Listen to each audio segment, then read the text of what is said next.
Hey guys, it's Mr. The Baron's Finest, getting you guys a deck profile, something I said I was going to do a while ago, and it's my updated Fire King. I meant to profile this sooner, but I didn't want to give you guys a build that I hadn't tested, and I wanted to take this to my locals and like doing some play testing with friends and stuff.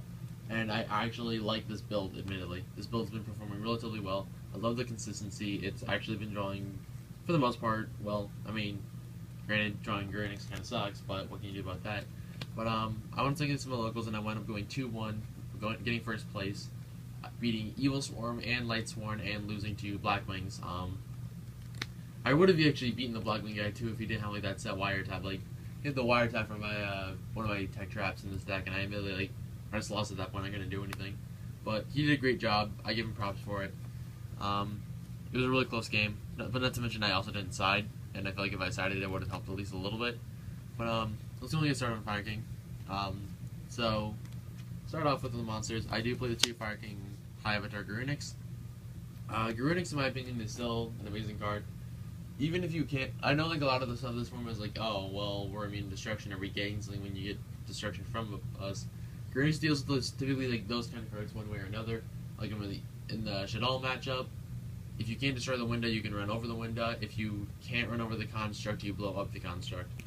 Yang Zing, he just like... He nukes everything, and then he can like force certain scenarios. Burning Abyss. I admit Burning Abyss is probably like one of the harder matchups in this deck. But the fact that Garunix is also the 2700 point body is really good. As long as you can protect him with the effect negation, typically Garunix can actually win you the Burning Abyss matchup. But yeah, like, I don't know. I love Garunix still. I'm not making Sacred Phoenix because aggro is really to destroy in my opinion right now. I mean, I still want it, but I don't like care enough to play the Sacred Phoenix. The 3 Yaksha, simply put, your destruction guy. Like he gets, if your opponent's not going to blow up your stuff for you, you can blow up your own stuff. Admittedly, I love Yaksha. Like, Yaksha was one of the MVPs yesterday. He did really well. Like, I was surprised at how good Yaksha actually was. I remember not liking this card as much, but now I'm like, oh my god, why are you so strong? The 3 Barong, you need to be able to see your search cards. Well, see the cards that get your plays going, like Onslaught, Circle, stuff like that. And Barong helps out with that. Not to mention the fact that like he's really cute when the opponent has like a Torrential and you summon a Wolf Bark and then get him back. Because then the opponent decide, okay, do you want to Torrential the Wolf Bark and leave him with the Barong, or do I want to Torrential when he like summons anything? And then for the 1 of monsters, 1 Coast Soldier Wolf Bark, 1 Brotherhood of the Fire Fist Bear, and 1 Traptrix Maramelio. I am taking the guy from the ARD Circuit Series that normally plays Fire King. I can't remember his name, but he wound up playing 3 Maramelio. I wound up testing builds closer to his. I didn't like that many Maramelio, so I wound up just playing the Tech 1 of. I never saw it with a Trap Hole in deck, and I almost made me want to main deck a 3rd Trap, like some 3rd Trap Hole. And I'm almost debating about Time Space Trap Hole, but I don't want to pay like the $25 it is right now.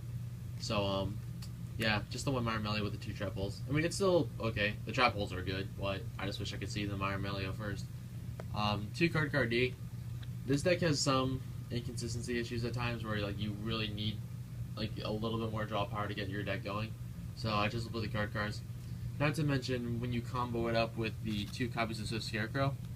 Card D, admittedly, like, it's just like a saving. It can be such an amazing saving grace. Like drawing card, like something. Or like doing plays like Onslaught into Garunix, summon card, end phase, just draw your 2, and then like during your standby phase, nuke the opponent's board. It's honestly really good. Plus Scarecrow gives you backup protection. I know some people are 50-50 on Scarecrow. I personally have a love for Scarecrow on this deck, and my primary reasoning for loving Scarecrow on this deck is because with the mentality that you may have to circle or like destroy your own Garunix during their turn, and if you're playing matchups like Mermail or Mythic Rule or something like that where they can easily OTK you, you really need to be able to get the Scarecrow off. Like, this deck is a hard matchup against like any deck that can just flat out OTK you, but it can respond so well with Garunix. So that's about it for the monsters. I actually don't quite know how much that is. 15. It's 15 monsters. I forgot about because it's easy to tell the standard date. As for the spells, there's a lot of spells in this deck. 3 Onslaught. Pretty much are free Garunix. You know, why not search for Garunix for free level 4? I've actually had moments. I think I had like 2 games yesterday where I actually searched like a level 4 out with Onslaught because it let me make a rank 4 play that would let me win the game. 3 Fire Formation Tanky because hey, Tanky is a good card and it gets you like pretty much everything in this deck that you need. 2 Circle. I want him going back to 2 for the time being.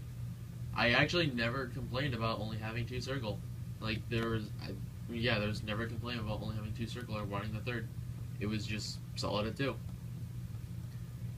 2 Misty because hey, I still don't want to deal with back row, and if I'm gonna play against Hat, I'm gonna end phase MST or wait for like a Venus Chain or something. 2 Supply Squad. I was testing this because I noticed that the guy from the ARD Circuit Series wasn't playing Supply Squad. I admittedly understand why he wasn't playing it, but I still like it because getting that additional draw, like as long as you can like get a draw or 2, I feel like the card's typically worth it. And not to mention, like, I didn't really want to play the extra Meyer Melios or the extra Chapel or anything. But Supply Squad immediately helped out a lot. I love Supply Squad all day. Aside from, like, certain... Like, anytime I opened Supply Squad and couldn't do anything, I usually just had dead hands anyways of nothing but back row. And there was nothing else I'd really would rather the Supply Squad be. And as for the 1-of spells, the 1 Rekindling, because, hey, it's limited. 1 Dark Hole, because the power of Dark Hole.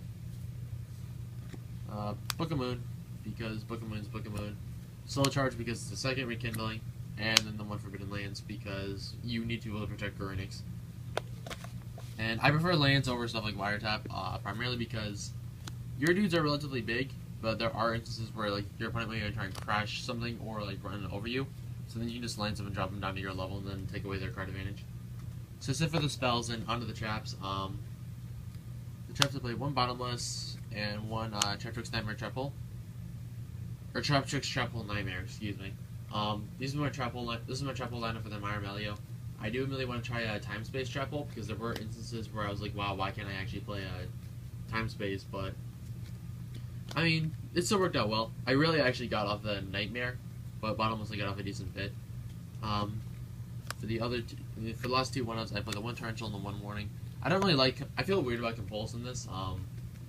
I might add Compulse and make this an even 41, but I'm not quite sure if I want to do that. I mean, it's a maybe, but I don't want to bump it. I don't really want to bump this deck up to 41. I guess if you really want to, you could like drop the 2 Supply Squads for the Time Space and Compulse or something, but that's entirely your call. 2 Deep Prison. It's better than Mirror Force right now, and not to mention this deck has like terrible matchups against certain decks where it's like if you have like Deep Prison or Scarecrow, you should be okay, or like both can help you in certain game states. And then last but not least, my favorite card in this deck is 2 Breakthrough Skill. I'm always probably gonna be main decking this because of cards like Ophion or like Midrash or not Midrash, Winda, I guess this is what I should be calling it now. But the jump's good. I know some people are gonna comment, why don't you play Generation Shift? Admittedly, after like looking through the ARG list that wound up topping, I believe he got top 16 with Fire King.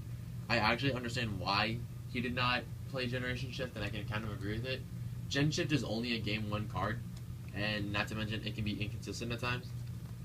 And they're like, yeah, you'll have like if I had to choose which card to dead draw, like between like say a Supply Squad or a Gen Shift, I'd rather dead draw the freaking Supply Squad compared to the Gen Shift in a lot of cases. So I don't know, like I prefer the trap lineup as it was. I didn't really like his idea of like almost taking this deck into a stun aspect, but I don't know, like I don't really like Phoenix Chain over Breakthrough Skill, mostly because I like the fact, like since I side Sacred Phoenix, if I need to, I can just like ban it. I can still use Breakthrough Skill over Phoenix Chain. But that's it for the main deck. It's 40 even. For the extra, 1 Rhapsody and Berserk. Never made it. Never needed to.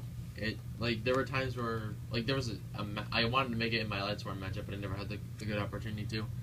1 Cowboy, because hey, Cowboy, I want to be winning some friendlies with this at the very least. Dweller is Dweller. Never made it. A Bubble Chain.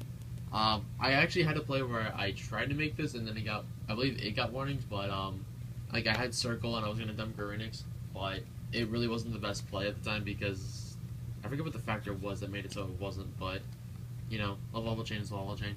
Maestroke. I'm still playing him right now. I mean, his inherent 2300 defense is pretty good. Not really playing him in a lot though. Executon, never made it. Diamond Dire, awkwardly never made it. One of my MVPs actually was Castell, the Skyblaster Musketeer. This guy, oh my god, I love this card. Basically, for people who don't know, he's kind of like a mix between Mace Stroke and Compulse, where you detach one to book a monster, or detach two to bounce a card on the field. And admittedly, like, he did a lot of work for me. I love Castell. He put in the work. Like, he did a lot of work for me. One of the other cool tricks that this deck can actually make full advantage of is Heartland Draco. With Heartland Draco, you are able to, like, if you have, like, with the fact that you main deck, like, 5 continuous spells, I want to say. Yeah, you main deck 5 continuous spells, so setting it for Draco is pretty easy. The opponent, like, you can cause an attack loop to where the opponent can't respond to it, and just, like, dish it a free 4K. So, honestly, I love Draco. I didn't make it, but it's there. 101. Never made this, actually, but I don't know why you wouldn't play it if you have it. Number 50. You need to be able to deal with certain cards, like opposing 101s, and I don't really like to get into 101 wars. So, it's basically like, I mean, so Black Chip is my card. Tiger King. Tiger King's Tiger King. What can I say? 103. I was testing 103. I never had the chance to make it, but it was good. I did really like the 103. One Kagutsuchi. Still such a good card. Oh my god, I love Kagutsuchi. And then the last card I wound up playing was Crazy Box. This is mostly for when I choose a side skill drain. I didn't side it this time, but I like Crazy Box admittedly. This deck can side skill drain so easily. I just personally don't like it as a player, but it's also the fact that you can do like Tiger King Crazy Box is a scary board because you can use Tiger King to negate the effects of everything else that's not a Beast Warrior, and then Crazy Box is considered a Fiend, so negate that. But that's it for the extra. Onto the side. The side, it was 2 Maxi. In certain matchups, it's better than Card in my opinion, so I prefer the side of the Maxi. I don't really like main decking Maxi anymore, just because they're like, it's fairly easy in my opinion to play around the Maxi, or Maxis can just be dead or only on 1-for-1, so I prefer to side it. One Thunder King. I don't know how I feel about this card admittedly. Like, it's okay, but that's all I can really say it is. It's just okay. It doesn't feel as strong as it once was, but I don't know if I'd want to replace it or what. The one Sacred Phoenix. I would like the ability to inherently play a Heavy Storm in this deck. I wanted to almost play the Earthbound Immortal, because there were like an instance or two where I wanted to just like flat out nuke my opponent's board. I might possibly set the Earthbound Immortal, but I'm not sure. I mean, it's gonna have to test, but we'll see. One Soul Release, because hey, Soul Release is good. What can I say? I wound up being lazy and not wanting to dig from Mind Control, so I wound up setting the next card instead, and I actually like this next card a lot. Swords of Concealing Light. Basically, for people who don't know, you book a moon your opponent's entire board, and they can't change battle positions until after it's destroyed, and it's destroyed after the It's destroyed during your second standby phase after its activation. So, with the fact that a lot of stuff has really low defense, you can easily run over a lot of like really strong monsters and stuff. So it's really, really good. I love the swords. I actually feel like I might start like going with Swords of Concealing over Mind Control. Then 2 Noblemen. For Shadal, Girgi, I guess. Some people in my locals are almost wanting to play Worms because of my stupid attempts with the deck. 2 Encore. You have a bad Evilswarm matchup, so... Well, in theory you have a bad Evilswarm matchup, so I wanted to play the Encores. Then I wound up setting a 3rd Trap Hole with an Acid Trap Hole. I don't really know how I feel about Acid in combination with like Noblemans and all that, but I still wanted to play it just because it was searchable. I'm still working on the side. I kind of just do the side together, but what can you do? 2 Shadow Imprisoning Mirror. Shadow Imprisoning Mirror, Shadow Imprisoning Mirror. What can I say? I mean, it's one of the best cards right now. If you want to, you can replace the Shadow Mirrors with Skill Drains. And I almost want to because I do also side the double debunk. But, I don't know. I like having Shadow Mirror. But, that's about it for this deck profile, guys. I hope you enjoyed it. Let me know if you guys have any comments about what you would maybe do with this deck. I might actually start playing this a lot more again in this upcoming format.